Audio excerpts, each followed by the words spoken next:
ಹೊಟ್ಟೆಯೊಂದರ ರಗಳೆ ಸಾಲದೆಂದೆನೋ ವಿಧಿ, ಹೊಟ್ಟೆ ಕಿಚ್ಚಿನ ಕಿಡಿಯ ನೆಟ್ಟಿಹನು ನರನೊಳು, ಹೊಟ್ಟೆ ತುಂಬಿದ ತೋಳ ಮಲಗೀತು, ನೀ ಪೆರರ ದಿಟ್ಟಿಸುದ ಕರುಬೆವೆಯ ಮಂಕುತಿಮ್ಮ.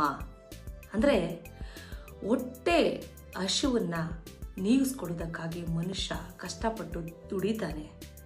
ಹೊಟ್ಟೆ ಏನೋ ತುಂಬುತ್ತೆ, ಅಂದರೆ ಅನ್ನ ಇಲ್ಲ ಅಂದಾಗ, ಉಪವಾಸ ಇದ್ದಾಗ ಹೊಟ್ಟೆ ತುಂಬಿಸ್ಕೊಳ್ಳೋದು ಸುಲಭ. ಆದರೆ ಹೊಟ್ಟೆ ಕಿಚ್ಚಿನ ಕಿಡಿಯ ನೆಟ್ಟಿಹನು ನರನೊಳು, ಅಂದರೆ ಹೊಟ್ಟೆ ಕಿಚ್ಚನ್ನು ಕೂಡ ಅದೇ ಹೊಟ್ಟೆ ಒಳಗಡೆ ಭಗವಂತ ಇಟ್ಬಿಟ್ಟಿದ್ದಾನೆ.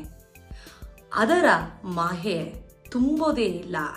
ಹೊಟ್ಟೆ ಊಟ ಸಾಕಾಗಿ ಸಾಕು ಸಾಕು ಅನ್ಬೋದು, ಆದರೆ ಈ ಹೊಟ್ಟೆ ಒಳಗಡೆನ ಕಿಚ್ಚಿದೆಯಲ್ಲ ಅದು ಮಾತ್ರ ಯಾವತ್ತೂ ಸಾಕಾಗೋದಿಲ್ಲ. ಮತ್ತೊಬ್ಬರನ್ನ ದಿಟ್ಟಿಸುತ್ತಾ ನೋಡಿ ಅವರಾಗಿದ್ದಾರೆ ಹೀಗಿದ್ದಾರೆ ಅನ್ನೋ ಹೊಟ್ಟೆ ಉರಿ ನಮ್ಮನ್ನು ಬಿಟ್ಟು ಯಾವತ್ತೂ ಹೋಗೋದಿಲ್ಲ. ಅದು ಹೋದರೆ ಮಾತ್ರ ಹೊಟ್ಟೆ ಕ್ಲೀನ್ ಆಗುತ್ತೆ ಅನ್ನೋದು ನಮ್ಮ DVG ಅವರ ಅಭಿಪ್ರಾಯ. ಏನಂತೀರಾ ನೀವು?